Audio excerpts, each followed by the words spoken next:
So from being really passionate about creating, what's your turning point and how did you realize that this is something?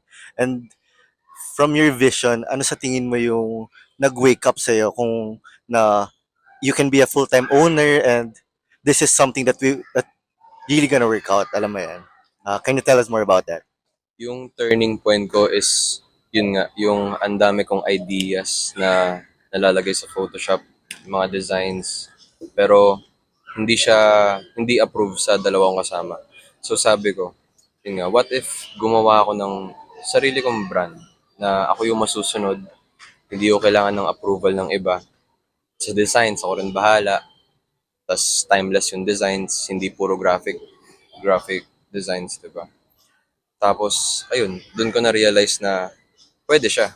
So yun, nung stinart ko na gawin, di ba yun nga, I don't have the capital since 2,000 na nga lang pera ko. Dun ko siya shinare sa classmate ko, si Kyle, investor ng brand. Tsaka kay Sin, taga Pampanga. Tapos, ayun, yun, sila yung nag-trust sa vision ko na, ayun nga, pag-start ng brand. So, kumbaga, ayun, willing sila mag-risk din ng pera dun sa brand. So, ayun, tuloy-tuloy na siya. And naalala ko, yun nga, since puro graphic design nga, naalala ko last year may concert si Brent Payaz, yun. Doon na nag-start yun. Actually, yung 2K, pinambili ko muna siya ng mga blank t-shirt sa TikTok shop. Mga ganun. Sobrang mahal pa nung singil.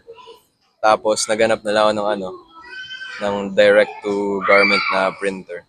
Ang una kong pinrint is yung Sonder na album, yon. Yun, print, pumatok siya. Then yun, pinaikot ko na hanggang sa nilabas namin yung Wasteland na album ni Brent Payas. Yun, tuloy-tuloy na. Yun na yun, signature tees. Yan, na-meet ko na sila S.J. Moore, sila Lolo Drip. And ayun, tuloy-tuloy lang talaga. Doon na siya nag-start. From designs to reality to napagkakakitaan ko na. So being a startup is really hard, di ba? So, 1 year in sa industry na to, what was your biggest struggle? Can you tell us about what was the biggest struggle that you encountered as an entrepreneur? Can you tell us? Starting, yun, usually yung start talaga yung mahirap eh.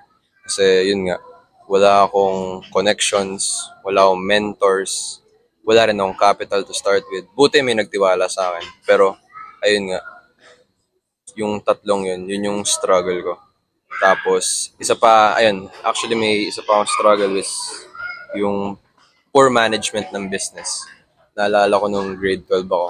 Yun nga, before mag-brand, I used to sell sneakers dun sa classroom namin. Yun, lahat yun binebentahan ko.